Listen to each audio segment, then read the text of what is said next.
What's up, everybody? Welcome back to another video from the 10-7 MMA channel. It is right now 8:11 p.m. Chicago time, and I'm making this video from my hotel room in Chicago. I will be at UFC 319 tomorrow, and I am on the edge of my seat. What we are finally about to witness is Khamzat Chimaev's first ever title shot. If you've been a long time a fan of Khamzat Chimaev or hater, you have seen him since he came onto the scene back in 2020, and I think a lot of us fans wanted to see Khamzat fight Leon Edwards in December of 2020 and get a title shot in 2021. But now fast forward to 4 years later, he's had a lot of medical issues. He's had visa issues. He's had all sorts of different things getting in the way of him getting to this title shot.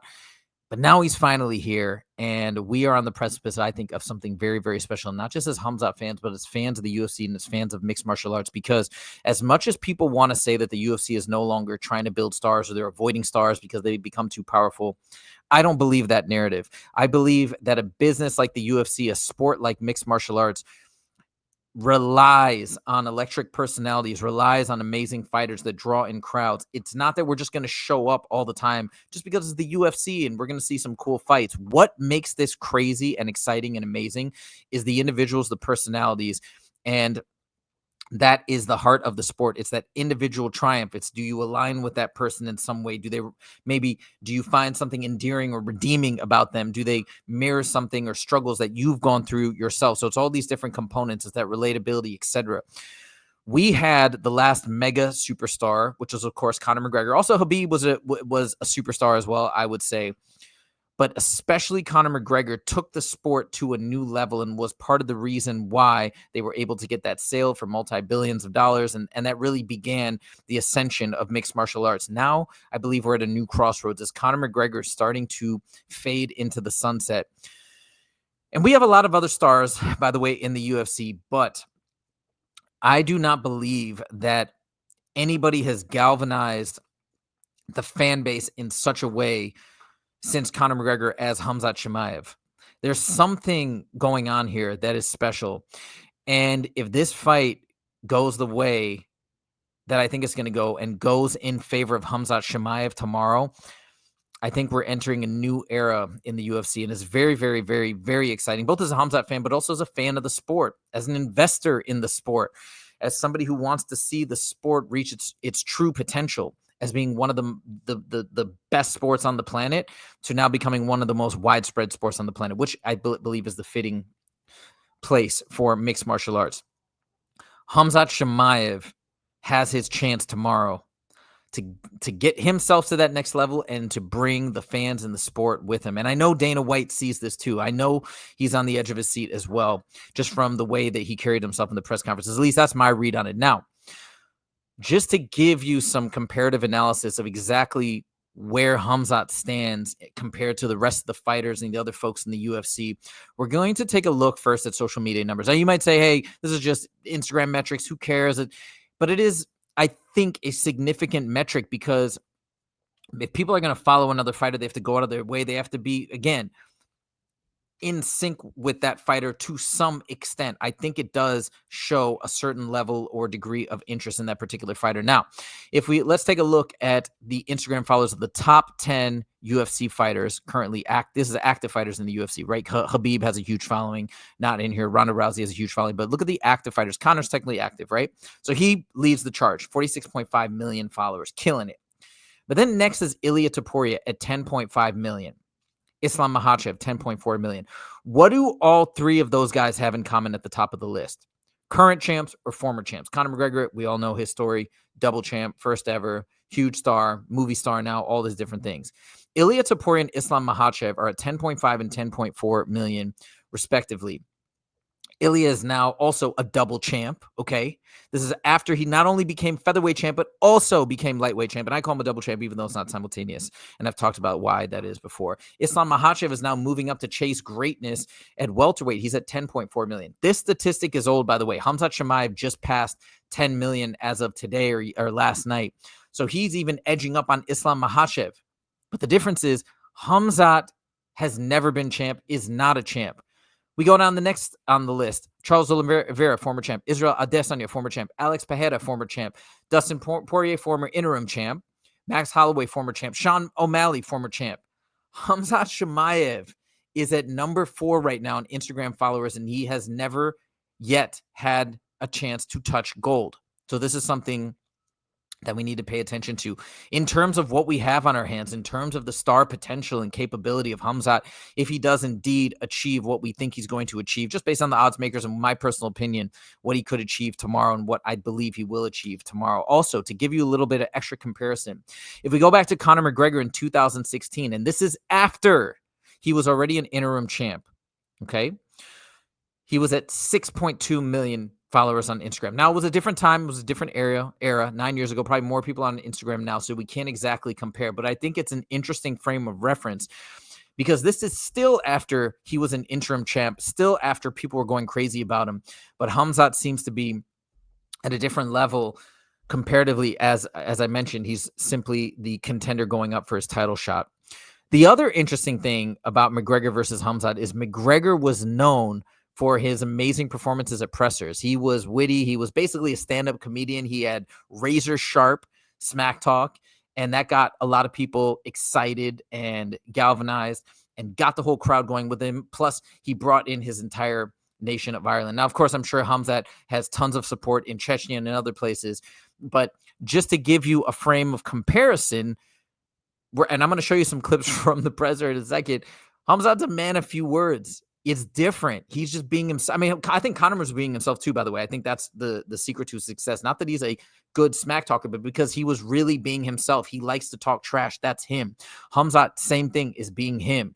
He's not necessarily a huge trash talker, but when he feels compelled, he goes with the flow. And you saw him get amped up in the face-offs and at the official weigh-ins and stuff like that. And the crowd is just going crazy. So he's doing a ton with very few words. It's more the actions. It's more the intensity. It's all these other things. So it's just very, very interesting and very exciting as an MMA fan. Now, I want to show you a clip from the press conference as well to illustrate, I think, how much the fans are really excited about the rise of Khamzat Chimaev. But I want to say one thing before we get into this clip. I remember watching Jesse on Fire back in 2020. And when Khamzat beat Reese McKee and John Phillips, and then I had the order backwards, but you know what I'm saying. And then he went on to KO GM3, Gerald Meerschaert. And there was so much hype behind him. He had 2 fights back-to-back in 10 days, and then this crazy 17-second knockout against GM3 in the middleweight division, of course, right? He was primarily a welterweight fighter at that time. The hype was so massive about Khamzat. And he was like a prelim fighter. It was crazy. I think GM3 wasn't on the prelims, but the other two were. And there was so much hype about him. I remember Jesse on Fire saying, this is the time as an MMA fan where we need to sit back and enjoy, because the ride that we got to experience when we saw Conor rise to fame and become a superstar, he's like, there's nothing like it when you can sit back and watch a really electric, charismatic fighter rise to the top and just take over in this way. It's one of the most fun things as a fan of the sport. I'll double down on that. I 100% agree. So this is a very exciting time. And I don't know what's going to happen. Nobody knows what's going to happen tomorrow. That's part of the excitement.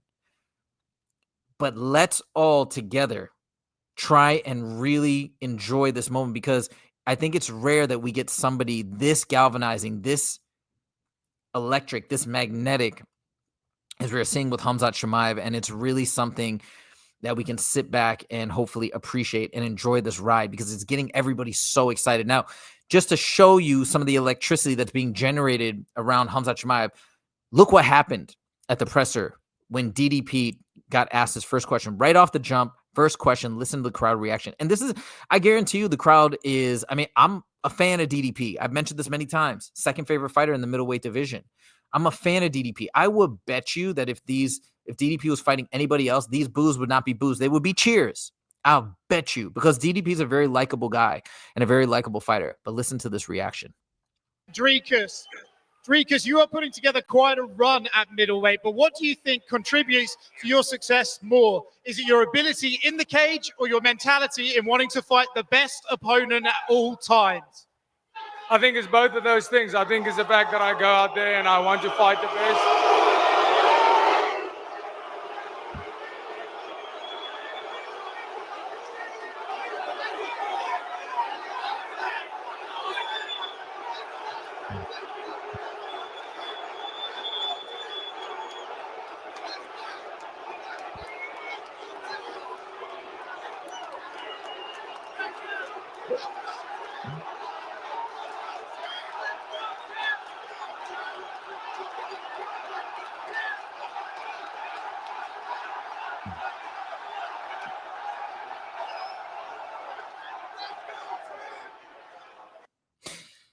It's crazy. The boos then turn into Khamzat chants and cheers. And if you rewind it back, look at Dana White's expression.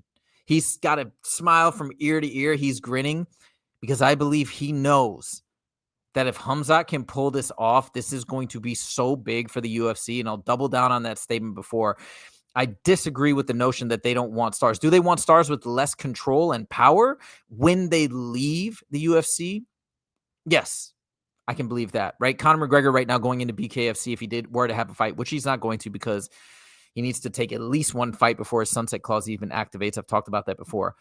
Would that be a potential issue for the UFC? I actually believe it could be because he's got such big star power. Him going into the BKFC would blow that event up so much that even though they're different sports, I could see that as potentially being competitive to the UFC and their bottom line. But regardless of that threat, it's a double-edged sword. The UFC wants stars because this is what sells this card. It's this stardom that sells the pay-per-views. I know we're going out of the pay-per-view model, but it's the stardom that draws fans in, that gets people going. Even I was drawn in by Conor McGregor. As I mentioned in a previous video, I'm an OG fan from the Tank days, the Vitor Belfort days, and all that stuff. But then as they started to modify the game and add in all these rules and the rounds, I thought they were stripping away some of the beauty of the game, which was just a pure straight up equivalent of a street fight. Then I eventually came back around. But one of the reasons why I came back around was the electricity that Conor McGregor brought. And John Jones. I mean, I was kind of already back in a little bit before too with John Jones. John Jones was very exciting. But again, it's the people, not the brand, that draw you in. So as the sport continues to grow, this is a must. Sorry to say, but it is a must. And I think people saying otherwise have got it wrong. Okay, that's the boos. Now listen to the cheers. And I want you to realize as you watch this, these cheers, I mean, we did actually hear cheers in the last one too, but the cheers are coming from nothing amazing that Khamzat is saying. Is just straight up his truth. That's all he's saying. He's just speaking, dropping the mic, and the crowd goes wild. Khamzat, Drika says he's coming in there to meet your wrestling with his own. Is his wrestling as good as yours? You know already, guys, who is the best, guys. It's my time. I take over as UFC, man.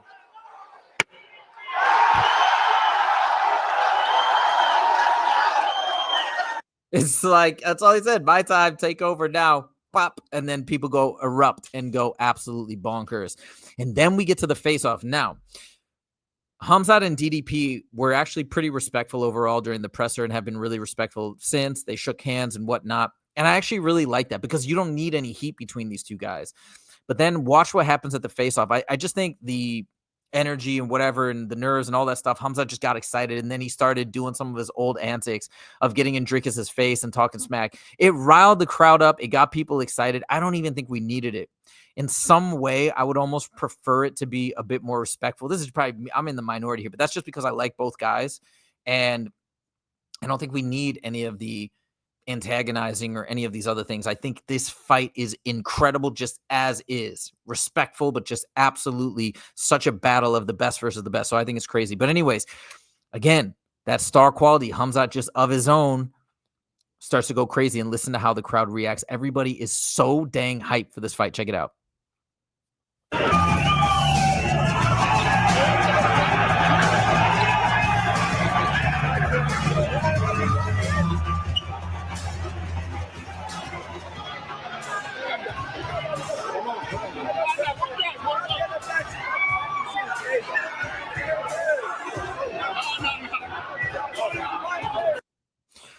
Again, not exactly my cup of tea with this competition because I just think it's so good with the respect and everything. The fight is just so interesting in and of itself. But I guarantee you, for the mainstream or even the casuals, that clip might very well go big, go viral, and get that many more pay-per-view sales. I mean, it's just those little things like that can all of a sudden change somebody's mind from not watching the fight to now buying the pay-per-view or going to a bar to watch it or change up plans, right? Like, it's these little things that are part of that equation to make somebody a superstar, make people want to pay attention, want to tune in, want to join along for the ride. So We're on the precipice of something very, very interesting. It's very, very interesting, and we've only seen it a handful of times in the history of the UFC. It's crazy. I am beyond excited for this main event. Beyond excited. And I don't even know if I'm going to be able to sleep tonight, to be honest. I'm going. If you're going, I will see you there. I cannot wait for UFC 319, but I cannot wait, more importantly, for the main event, Khamzat Chimaev versus DDP, or I should say, give respect to the champ, DDP versus Khamzat Chimaev. It goes down tomorrow. We shall see what happens. But just know we are entering some very interesting territory. And like I said before, if it goes the way that I believe it's going to go, I think we're going to see something insane tomorrow.